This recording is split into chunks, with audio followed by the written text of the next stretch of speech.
Welcome into another edition of the Saints Insider Podcast. I'm Zach Ewing, joined today by Matthew Paris, Luke Johnson, and Jeff Duncan.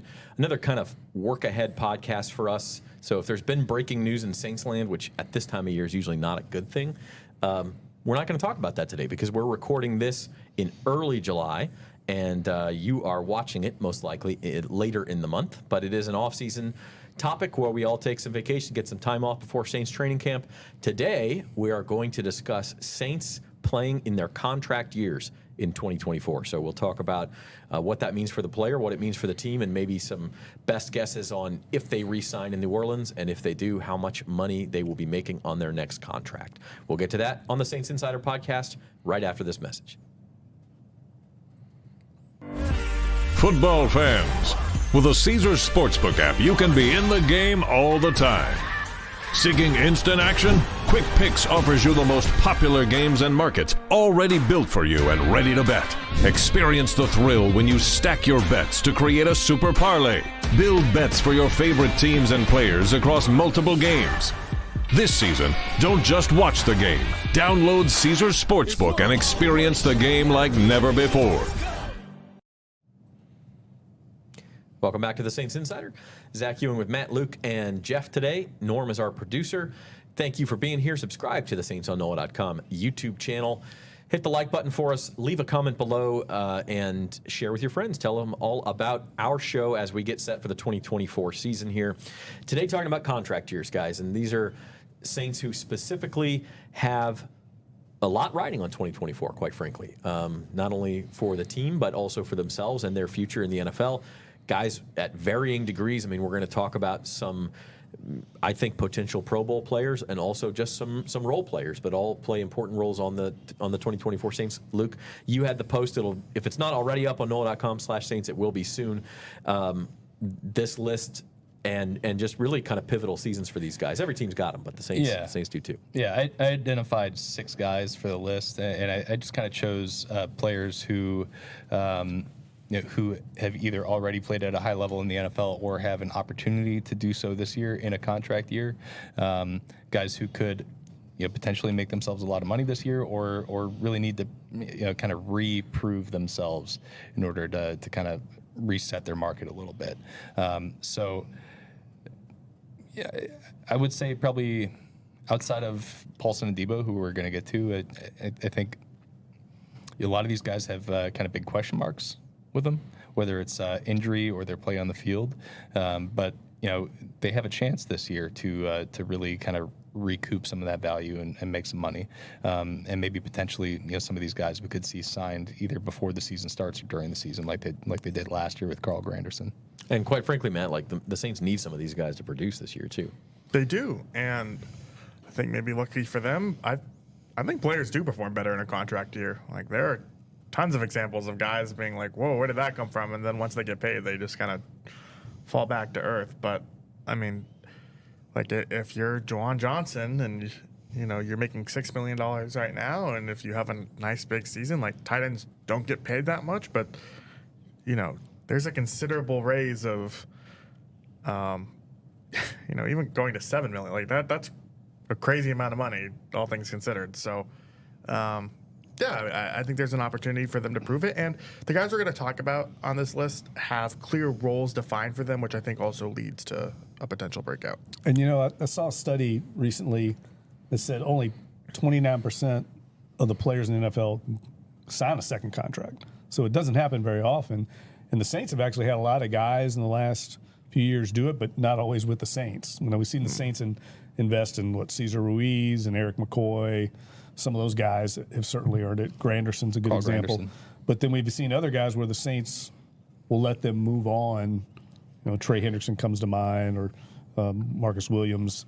Marcus Davenport. Yeah, that earn second contracts with other teams, not here in New Orleans. But it's rare, so take it through the filter of that lens, and that it only happens about for a third of the players in the league. Well, and then the Trey Hendrickson and Marcus Williams one specifically, where those players outperformed their rookie contracts so vastly that they earned salaries the Saints were not able to match or not willing to match. Yeah, or the Saints maybe offered them something, but it wasn't what they could get on the open market. Yeah, I remember actually when Trey Hendrickson signed his deal, I texted with Cam Jordan. I was like, wow, $15 million for Trey, $15 million a year. That's a good deal. And he's like, he's underpaid, and he was right. Bengals got a really good deal at that, and Saints, in hindsight, I'm sure they would have loved to offer Trey Hendrickson 15 plus a year to continue playing for the Saints. So, it's always interesting to see how these things play out. The money is getting ready to go kind of through the roof. Yeah. In the league. I mean, these media rights deals are changing the landscape. I mean, it's going to be a matter of time before these quarterbacks are making, over 50 routinely. And that seemed crazy. I can remember when Drew Brees was making $20 million. It seemed crazy. Yeah. So it's escalating quickly. No, the salary cap grows every year, but actually by more than expected most years. So that's definitely true. One kind of housekeeping note about these, Luke, what you did not include was players who have more than 1 year left, even though we think it may be their last year on this contract. This specific example being Alvin Kamara. Yeah. I mean, I think we all understand that there's almost no chance that Alvin Kamara plays out the final year of his contract next season. He knows it. The Saints know it. We know it. His agency knows it. It's why Alvin skipped out on practice. He's, I think, set to count $29 million against the salary cap next year.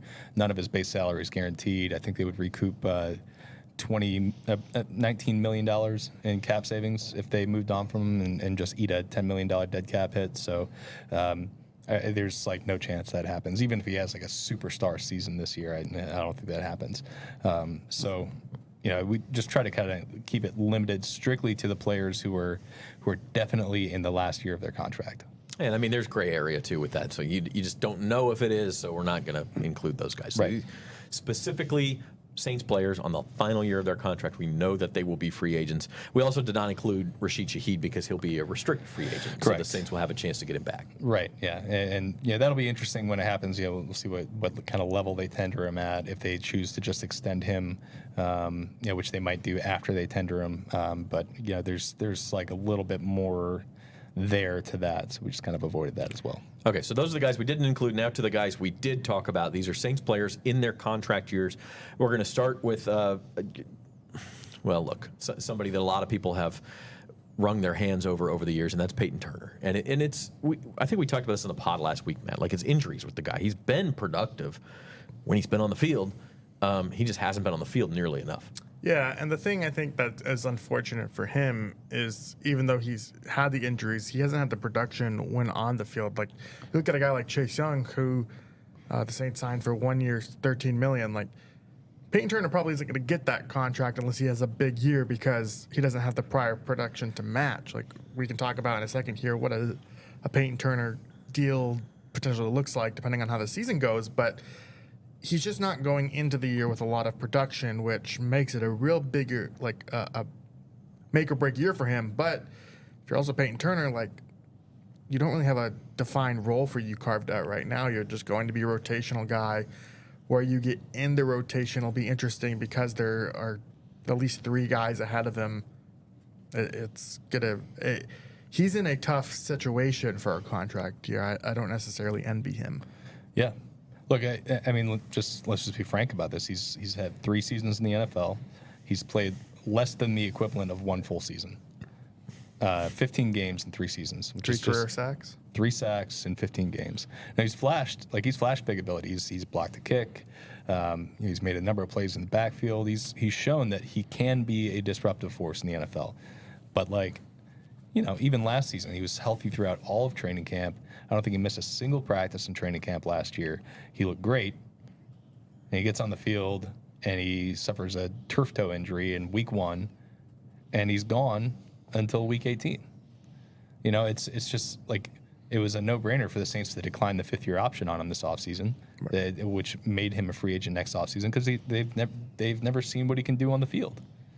So it's a really big year for him. But and I will say that also considering his injury history, even if he does play 17 games and have 7-8 sacks, right, it shows that he can be a good NFL defensive end. If you're a team out there, are you is it that, or is it the 3 years where he didn't play? And that's very much like we saw with Marcus Davenport, who struggled with injuries and showed a lot of potential, but never could really hit that potential because of his injuries. He's signed 1-year deals And even in his 1-year deal he signed with Minnesota last year, he ended up getting hurt for much of the season. So, it's going to be hard. Like he's going to have to probably prove this over a couple seasons, where you're looking at probably even if he does produce this year, you're looking at like a 1-year prove it type deal, like the type that Chase Young just signed. And the end position is such a premium position in the league. People will always take a chance on a guy like him. Yeah. You see it happen all over the league where these guys sign 1-year deals like Davenport. That's what he's staring at. I think Jadeveon right now. Clowney did it for like 5 straight years. Right. And he was actually more productive than a lot of these guys. Well, I'm trying to think of the guy's name that the Rams just signed that was he's kind of the same guy. He was a high draft pick. Leonard Floyd? No. Yeah, like a Leonard Floyd. Yeah. You know, they earn a living just being that kind of rotational extra end that comes in pass rush situations. The thing about Turner, he's played so little, I don't really know what he is as a player. What does he hang his hat on? I don't know if he's really that powerful. I mean, you think of Cam Jordan, grip strength, just punch, just power, technician. I don't know if he's necessarily speed guy around the edge. I mean, the thing I do remember offensive linemen saying about him was he was slippery. He was hard to get a real good block on. He had the ability to, but we haven't seen enough of him to really know what his true talent is. And as Matt said, I don't know if he's going to get the opportunity to really break out. Yeah, I mean, I think, look, as frustrating as he's been for Saints fans and probably for their front office, you got to feel a lot of sympathy for him too. I was looking through photos to make for this graphic that you see on the screen, and they were all from the Titans game last year, the season opener. And there's one of him kind of sitting in the stretch line before the game, and he's got the eye of the tiger, like he's ready to go. He knows last year was a big year for him. And then there's like 3 of him in action, and then the next one is him sitting on the turf holding his foot because he's hurt again. And it's like that's just been the story of his career. So with that background, let's hazard a guess at what a new deal would look like for Payton Turner. I think Luke kind of hit on it. That Marcus Davenport deal. If Payton Turner has like a successful year, relatively speaking, 5 sacks, 7, I think that 1 year, $6.25 million is what Marcus Davenport is making. I think on the low end of that, if someone wants to take a flyer, maybe $4 million. Like he's lucky that he plays a position that is a premium position, right? So like if he shows just enough, and I think he even might have hit this mark already, he's shown just enough to be intriguing. He's still going to get paid above a minimum salary just because, teams are always looking for pass rushing help. So he's fortunate in that regard. But it's just hard to see, like, let's say he breaks out and has a 20 sack season, like franchise tag.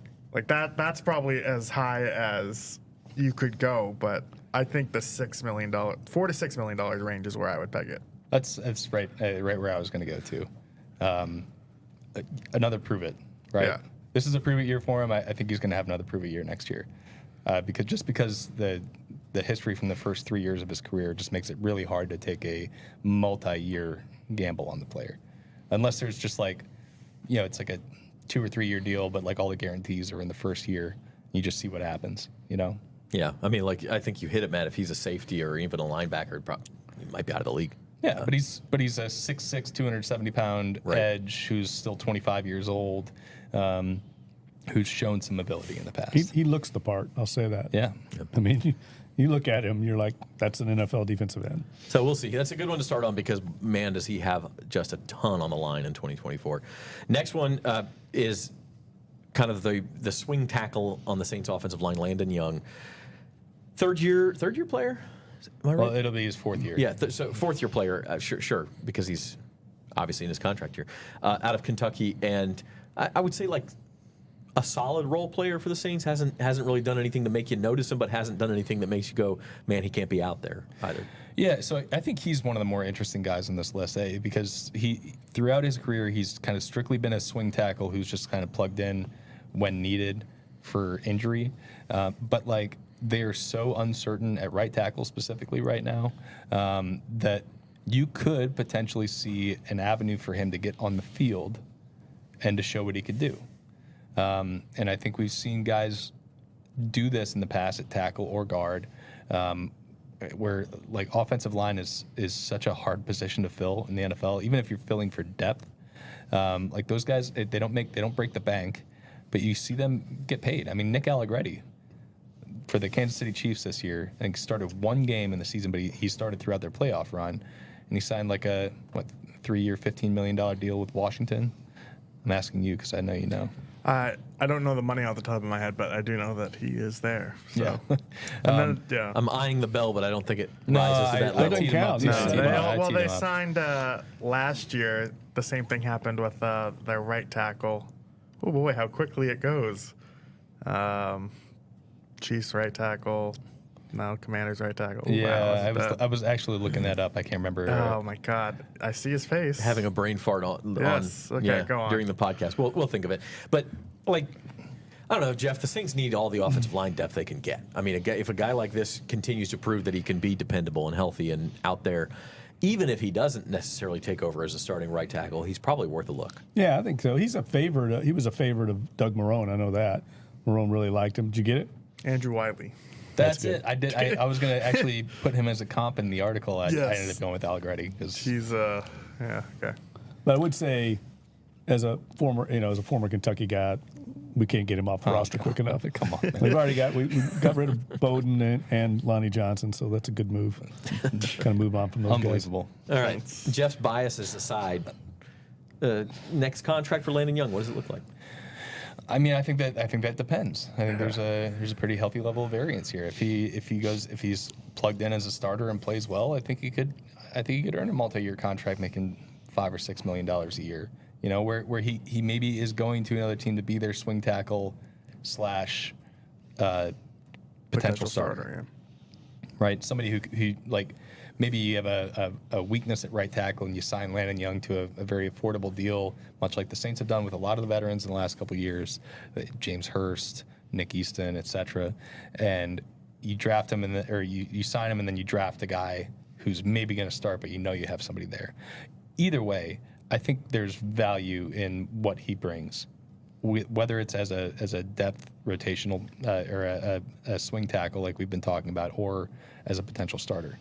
But I just think the dollar amount is just kind of dependent on what happens this year with Trevor Penning, and to a bigger degree, if Landon Young gets the job with Landon Young in the starting lineup.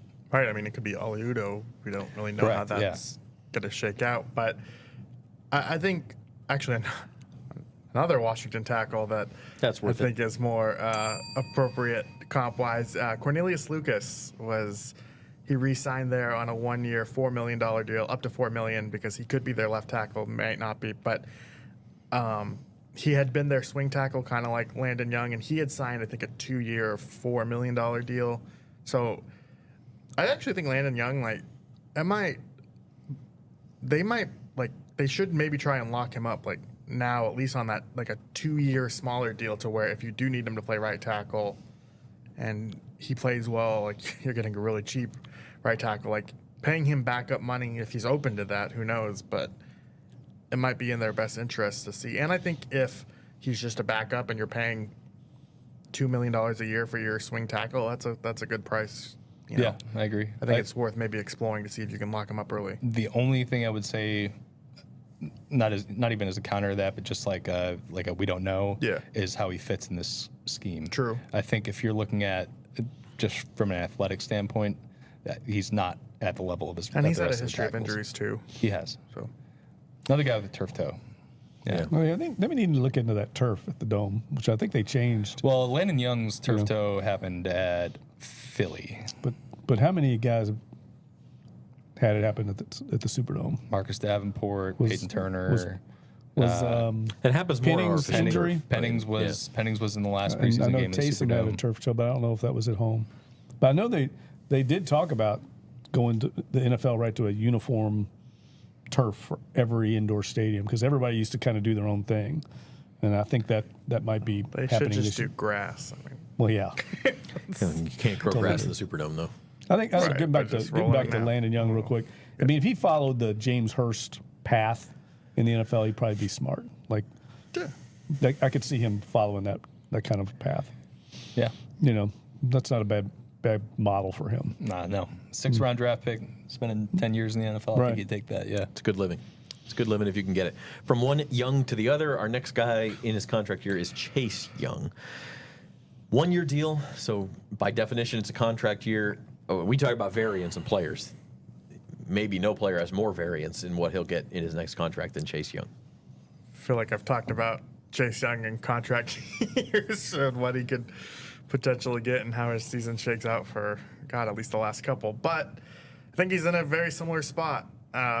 If he has a break, I want to talk about it from a breakout perspective because I think that's a lot more interesting. I don't think, who knows what the Saints cap situation looks like in a year with what they wanted to do if they wanted to keep him.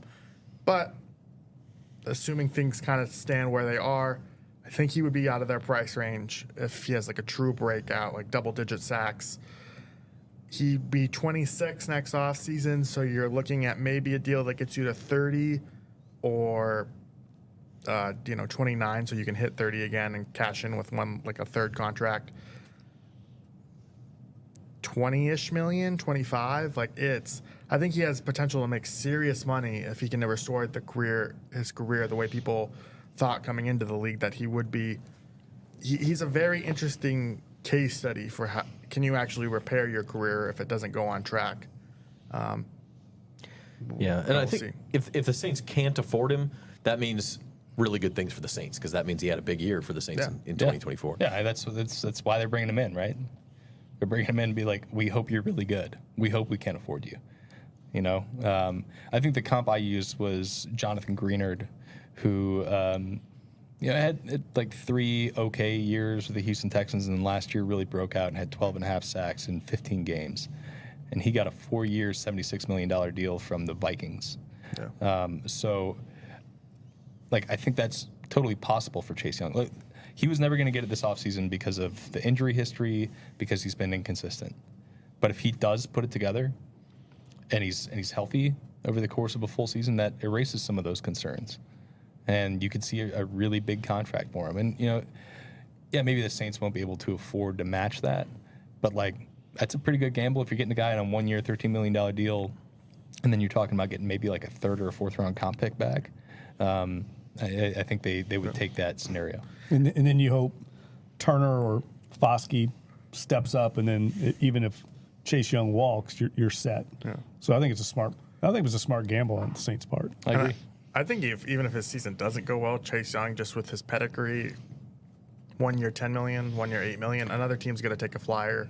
Maybe they try and structure it the way that the Saints did, where if Chase Young misses games, it won't be 1 year $13 million. Like the Saints effectively get money back if he has to miss time. Yeah. So, and he'll get the same thing, just slightly less money because now the odds are more on the side of him not ever figuring it out. Right. Yeah, he's betting on himself this year. But that 2020 season, mentioned it tons of times on the show, was so good that guys can dine on those type of seasons for a while. And I think another team like Jadeveon Clowney is really just such a good comp for him because Jadeveon Clowney keeps getting chances. He keeps having like a season or two here and there that's like, oh wow, he's figured it out, and then okay, where did he go?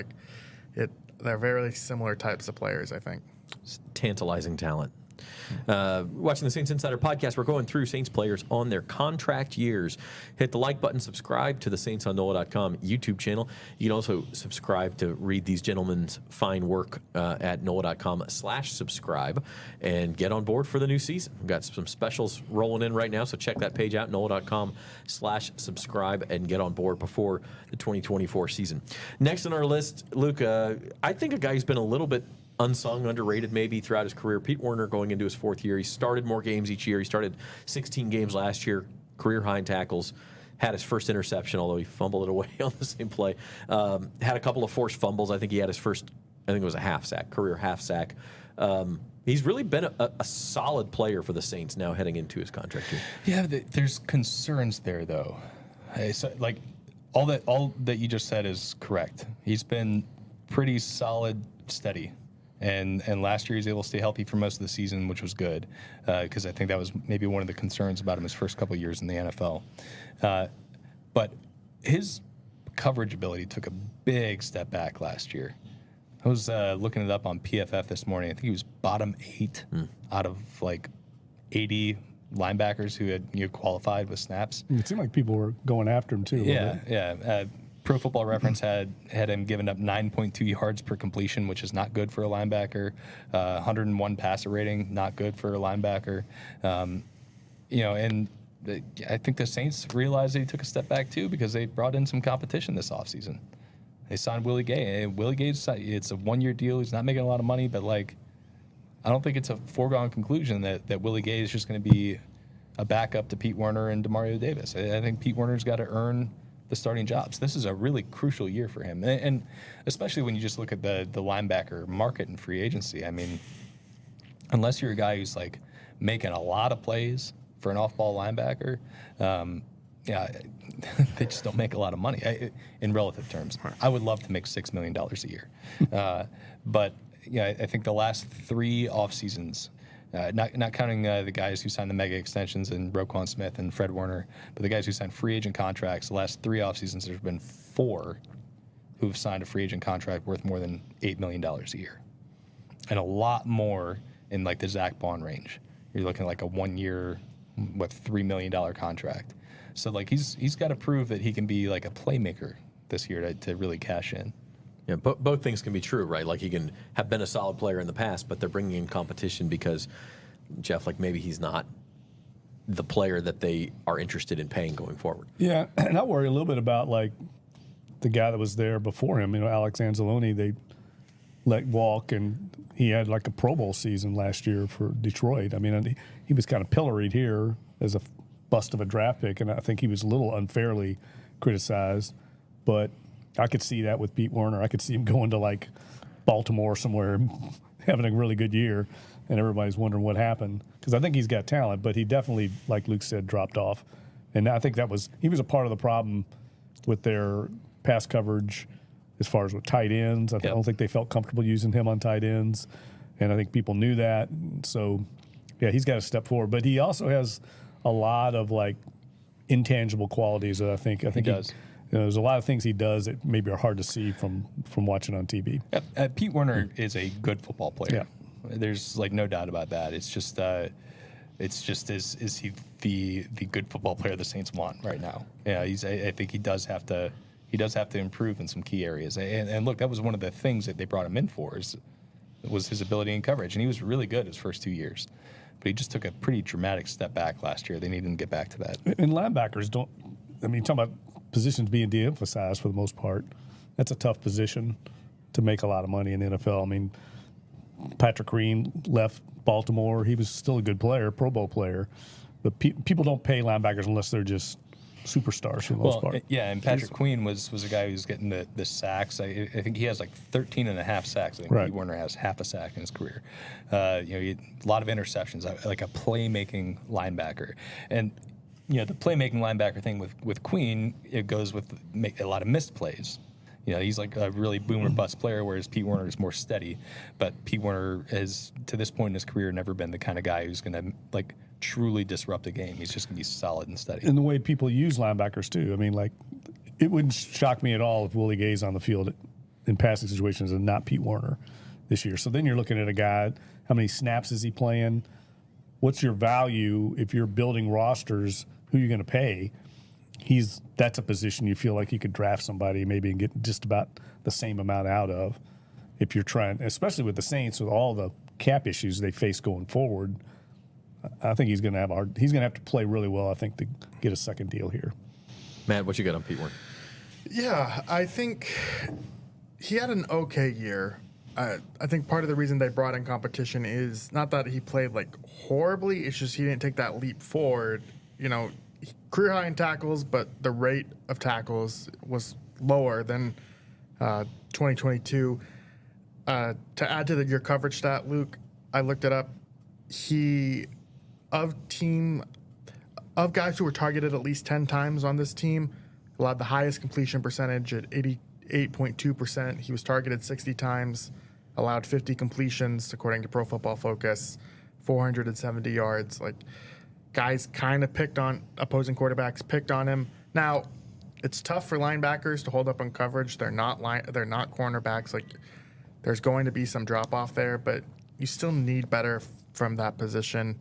It'll be really interesting to see what happens with Willie Gay. But I kind of also think it's interesting that you look at this team, they've had their linebackers who've gotten paid elsewhere. Alex Anzalone, Caden Ellis is another guy that has gone on and been successful. Got a surprisingly big contract. I was looking at that where he ranks, and he's kind of like, for off-ball linebackers, he's doing pretty well for himself. And then even a guy like Zach Bond, who played like 27% of the snaps, he's got 1 year, $3.5 million. Like, that's a respectable number. So I do think there's, I don't think it's going to be here, but I do think some team is going to pay Pete Werner after this season. So what do we have for a numbers estimate, Luke? What did you come up with? I'll go 3 years, $15 million. That seems about right. It's a little bit less than what, like, Anzalone averaged out, I think, like $6.25 million per year on his new deal. And you know, he was, like Jeff said, a Pro Bowl player, made a lot of plays in the ball. Pete Werner hasn't been that yet, so I think he's going to get like low-level starter money. I would have gone with the Caden Ellis deal, but you just talked me out of it. So I mean, Caden Ellis got that deal after he had like 7.5 sacks, right? Yeah. He was phenomenal filling in for injured Pete Werner. So you know, I think the stuff we haven't seen out of Pete Werner is just he's been a guy who's just like, again, the word I keep coming back to is solid but never spectacular. All right, I'll go 2 years, $10 million. All right, just to be different. Yeah. All right, final two on our list. Jeff is just a Letting you guys conscientious objector to throwing out figures here. Yeah. So he doesn't want to look bad. I'm not in the contract world, so go ahead. All right. We will continue then. Juwan Johnson is our next player. Juwan Johnson obviously had surgery on his foot in the offseason, may or may not be ready for opening day, may have to kind of go through a ramp-up period, guys. So another interesting case here where things have really changed for him and there's a lot of pressure on him to perform.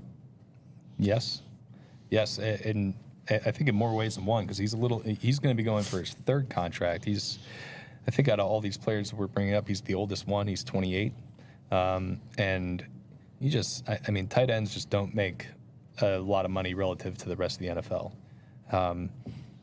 Like maybe a decent comp is like Will Dissly. He signed like a 3-year, $14 million contract this offseason, I think, with the Rams. And he's like 27. So it's just, I think what Juwan can do when he's on his game and when he's being used in the way that we all think he can be is be a really good field stretching tight end, but like a move tight end. So, you know, he's not going to be like your traditional Y. He's not going to be like George Kittle or Travis Kelce making like a ton of money because they do everything. He's going to be a big wide receiver essentially. So yeah, it's really kind of tough to project what it looks like for him because, you know, he came off that breakout season in 2022. And they gave him the 2-year, $12 million deal, and it felt like it was a good deal for both sides. Saints locked up an ascending player at a really reasonable rate, and Juwan Johnson got to be a free agent again 2 years. If he kept up his ascent, then you could feel really good about it. But like last year was not a good year for him, and now he's got an injury and he's coming off an injury. I mean, this one's like really hard for me. Yeah, if you had to guess, like above or below that $6 million figure for his probably next. below. Okay. I mean, but like, who knows? Yeah. You know, I mean, maybe he's the player this year that we all thought he was going to be last year. Yeah, like who is a good comp for him? I mean, like Jonnu Smith or you know, Evan Ingram. Jonnu Smith got paid by the Patriots. I know. I'm just trying to think of like David Njoku. Logan Thomas, maybe. Yeah, like I'm trying to think. I mean, everybody thinks it's easy to just make that transition from, you know, it happens all the time. I mean, I remember when going back to 2000, Luke, and when Marcus Colston came in. The reason Marcus Colston didn't get drafted high is he couldn't run. So a lot of teams thought he was a tight end, and the Saints kept him at receiver. But he's very similar skill set, I think, to Juwan Johnson when he came out, and the Saints, you know, bulked him up. But there comes a price with that sometimes, and we might be seeing that with injuries. When you bulk up on a frame that's not that big, supposedly, I mean, that naturally isn't that big, sometimes guys start getting hurt. So that's my concern with him. And like Luke said, I mean, do you invest in that if that's going to be an issue going forward, considering all the issues they've had cap-wise? Luke, you mentioned he signed this 2-year deal, which was a good deal for both sides. But from Juwan's perspective, that was kind of contingent on, hey, I can, like you said, be a free agent again and get paid again. There's a downside to that too. We may be seeing that downside. So, as I ask you guys, what his number will be next year, whether with New Orleans or another team, is there a chance that he's out of the NFL next year? I don't think he's out of the NFL. I think he's still young enough to be a contributor in the NFL and skilled enough to be a contributor in the NFL. I'd be really surprised if it just completely washes out. But I do think that there's a decent shot that he's signing another 1 or 2 year deal that is kind of depressed a little bit, just because he's he isn't like the complete package tight end. But I don't even know what it would look like if he goes out there and catches 75 balls this year, and he's like a big part of this offense, because of his age and the fact that he's the move tight end and not the traditional Y. Looking at over the cap, it does feel like there's kind of a range of, outside your Travis Kelce's of the world, there's like a good chunk of tight ends making like between 7 and 10 million. I think that's the range of things go right. He signs like a 3-year deal or 2-year deal, like, in that range, in that span. But yeah, if things go badly, like maybe 3.5 million, 3 million, like it's the range of outcomes is there. And this injury is really kind of an interesting, like it's, I never really understood Juwan Johnson in the sense of like when I joined this beat midway through last season, like Luke, you were really high on him. And I was like, where is it with this dude?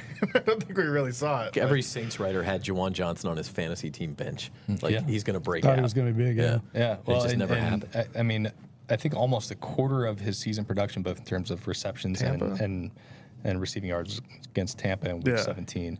I think it was Week 17. He had a huge game, eight catches for 90 yards. I think he had a touchdown in that game. That's the player that we all thought we were going to see. And really, the year before, he caught 7 touchdowns. He averaged like 13 yards a catch, which is really good for a tight end. And he wasn't like heavily used. I think he had like 60 targets. It's like, well, if you could just imagine, like, okay, you increase his target share, you could see an 800 or 900 yard season with 10 touchdowns. Like, that's really, really good for a tight end. And I think that's kind of what a lot of us were expecting last year, just never materialized, which is just, it didn't make a lot of sense because, like, Derek Carr historically throughout his career has just really gone heavily to the tight ends. You could think of a lot of guys who have had big years with Derek Carr. Darren Waller became like an all-pro tight end with Derek Carr. It never materialized with Johnson last year. It was strange how it worked out. He was also hurt a little bit too. He was.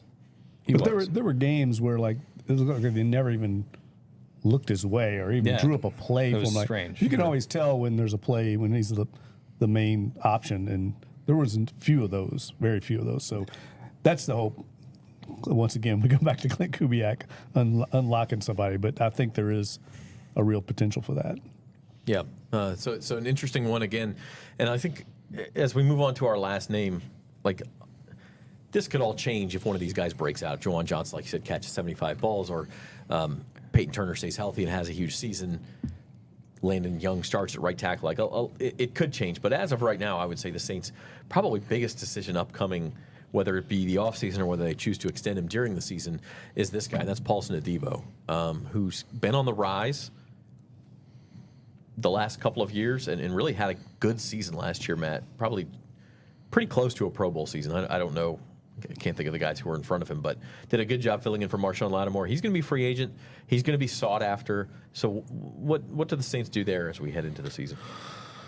Yeah, it'll be really interesting. I mean, they drafted Kool-Aid McKinstry, which normally anytime a team picks at your position ahead of your contract due, it kind of foreshadows what they plan to do with you. Now, Paulson Adebo has been very important for the Saints because McKinstry could also be a Lattimore replacement. They could re-sign Adebo, give him a Lattimore type of deal, maybe not as big, but there's like a weird gap between cornerbacks right now, and I really don't know why this is. Like, the uppers make high 20s, and then it kind of drops off at the $19 million range. But then there's 14 million. There's no guy between 15 to 18 million. And actually, if just skipping ahead, if you were asking me what is Adebo's next deal, I actually think it's going to be in that 15 to 18 million dollar range, maybe 19 or 20. But it feels like there's room for someone to crack that, like that middle in between. And I don't know if Adebo's a superstar, but he's a very good player, and that's going to be. You need very good players get paid very good money, and he's on that path. I think the Saints would be happy to get him at 15 a year. And I think if I'm Adebo, I'm saying I'm going to play this year out. Oh, yeah. He should want 20. Yeah. 22. Well, you look at Jalen Johnson, who's a very similar player, had some ups and downs, but then he had a big breakout year last year. Kind of like the other comp I mentioned earlier at defensive end. He signed same deal, 4 years, $76 million. It's $19 million a year. And those are two players about the same age, about the same experience, about the same production. I could absolutely see Adebo hitting that if he plays like he did last year. Yep. Now, if he plays like he did in 2022, when he was really up and down, committed a bunch of penalties, was hurt, didn't really kind of find a stride till late in the year, then you're probably talking more in the 13, 14 million a year range, if not less. But I think that he's one of those guys that's kind of hard to find in the NFL, not a shutdown, lockdown corner, top of the market kind, but a really, really, really good second one who's really physical, can play man coverage, can play zone coverage, really smart player. I think he's going to cash in with somebody this offseason. If I were the Saints, I would try before the start of the season to get it done. And if I was Adebo, I'd be like, no, I'm going to go out and play and earn my money. Jeff, how does the Marshawn Lattimore situation play into this? Well, I think it heavily, because I think if you're the Saints, what you hope is what Luke is saying, that Adebo continues to progress, and then you can move on from Lattimore. Adebo steps into the number one role, and then you've drafted McKinstry. That's the way I think they're probably envisioning this going, but he's got to perform. But look, if you ask me, next to Chris Olave, I think Adebo's probably the top priority going forward of the guys you're going to sign to a second deal. That's just the way I see it. I can see them walking away from Lattimore after this season regardless, just because of, you got to move on at some point from guys. But it's going to fall on Adebo playing well.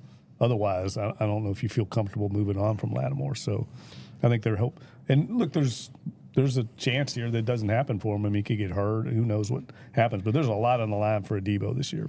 Yeah, he could really play himself into a very nice payday. Yeah, big time money. Corners are in high demand in this league, and the Saints have hit on their corners. That's one thing they have drafted well. Adebo, what was he, a third-round pick or Yep. third-round draft pick? You get a guy like that in the third round. Yeah, a starting high-level starter. That was a home run pick. So Matt, you said what are we saying? 3 years, maybe 15 to 18 a year. Yeah, but honestly, Luke's comp for Jalen Johnson is probably more in line. 4 years, 72, or north of that. It just depends on how he plays. But do you think? Let's say he plays at the level he did last year or better. As I was listening to you guys, do you think there's room for Lattimore and Adebo? Because the Saints have shown they've been willing to invest in cornerback. We saw that with McKinstry. Can that apply to two? You're paying premium money at one position. I don't think they could do it. I don't think you could, unless Lattimore's willing to kind of take. Why do you less. draft McKinstry if you're going to do that? Because you also have Alontae Taylor still in his rookie deal, so that's a lot of resources in one position. I'll bringing up Washington again, but Washington did this with defensive tackle with Daron Payne. They drafted Fedarian Mathis in the second round to be Daron Payne's replacement. Daron Payne had an incredible season, I think 13.5 sacks. They ended up paying him and then they had also paid Jonathan Allen. They didn't move on from either of them, and so they are paying top 10 money to each Daron Payne and Jonathan Allen right now. And some teams do that, like the Eagles. They're paying both their receivers premium money. It's rare, but it's not so rare that it's impossible. So, I mean, some teams do it, and maybe the Saints feel like that with cornerbacks. It just depends. Like, in that situation, you would need Lattimore to just be Lattimore again, I think. Yeah, I don't know. I have a hard time seeing them paying 2 corners with one waiting in the wings. I think if they sign Adebo to an extension or re-sign him after the season, I think that probably spells the end of Lattimore here. I mean, I could be completely wrong. I know it's really their secondary is super important to what they do defensively and the style they play, but it's just, I mean, this team is kind of like a really narrow path to walk with the salary cap and committing $40 million a year to 2 players probably going to be tough. Yeah. All right, we're going to wrap things up talking contract years in the Saints Insider. One question before we go. Actually, I guess it's 2 questions. Which of these players is the most likely to be back in New Orleans next year, and which is the least likely? You guys can mull that over for a second. Where would that come from? All right. Just stymied us. I'm gonna say Adebo is the most likely, even though I just laid out all the reasons why that's maybe not the best tack to take. But I do think this organization has shown a willingness and a commitment to bring back their best players. I know we also talked about Trey Hendrickson and Marcus Williams leaving, but they've also signed Teron Armstead to extension. They've signed Eric McCoy and Cesar Ruiz and Michael Thomas and Alvin Kamara and Marshawn Lattimore, Ryan Ramczyk. All these guys have gotten the big second contracts with the team. All the guys, they want to draft stars, develop them, and pay them. It's a little bit tricky with Adebo, but I think like out of all these guys in this list, he's the one where they're like, yes, he's a dude. Let's make sure we keep him around. Any disagreements with Adebo as the most likely? No, I mean, I could make a case for Landon Young, but I don't want to bore listeners. I mean, just because Landon Young would be cheaper, yeah. I mean, I think there's a case to be made there. Now, least likely may be a more interesting I question. think that's Chase Young. Chase Young, I mean, could get way too expensive, or he's hurt again, and then you're going to move on. But Payton Turner, is he likely to be back? Pete Werner, is he likely to be? Like, I think a lot of those guys are not all that likely to be back. Yeah, well, I think a lot of those guys you could pretty clearly see an avenue for them not being back. I don't know if I'm going to say any of them are any less likely than the others. I think linebackers is a position you can kind of fill, even though the Saints for a long time struggled to find a linebacker. They did draft Jalen Ford this year, Davis. so yeah. I think like in a vacuum, I'd probably say Werner. I think he could replicate his production, but I mean, who knows? He could come out and have a great year, and they want to bring him back because they really like him in the building. So that's a tough one. I would say Turner is probably the least likely, just given there's not a lot of room for him on the field in terms of, I don't know what his opportunity is going to be. I think the injury history kind of just, like, maybe he should want a fresh start elsewhere too. I think kind of that reset would be good for him. And of all the guys, he's the one who has to perform to be back, because there's no point if he doesn't. Setting an over-under of like 1.5 of the 6 we talked about to be back, would you take the under or the over? I would probably take the under on that. Wow. To be back? I would say the over, but slightly, like maybe 2. I'd say 2. I'd say 2, maybe 3. Yeah, I mean the league. That's part of what happens in the league, right? Turnover and change, and I just feel like Chase Young's either going to play really well and go somewhere else, or he's going to not play well and go somewhere. I mean, I don't see any way, especially with the resources they have at the other end spots. There's just, he feels like a 1-year rental. That's a smart 1-year rental. Yeah. Not to get too dark here, but like, come on, let's go. No. If this coaching, like, if the previous pod we just recorded, we talked about power rankings, and if they're near the bottom of the league, that means a new coaching staff, and a new coaching staff isn't tied to any of these players, which means, I mean, the front office is probably going to be intact, but you're probably looking at some different types of people of who you want to pay and versus a pod on what coaches will be back and which. But I'm glad you brought that up, Matt, because I was going to say this is such a hypothetical question at this point. But there could be some real change in the organization, and therefore we have no idea what the new regime will value, because we don't know who the new regime is. I mean, we don't know what Mickey Loomis will value, but a new coach may come in and say, I don't want that, I want this. And we also just don't know who's going to stay healthy, who's going to perform. I mean, so this is all summer fun. And Summer fun. Talking about the whole staff being gone. the contract year stuff. Yeah. Yes. Not necessarily fun for these players, but fun for us to talk about. So Right. we'll update this throughout the year. I mean, I think there could be some Adebo extension talk maybe at training camp. Is that at least talk? I think it's definitely His something we agent got lives in California.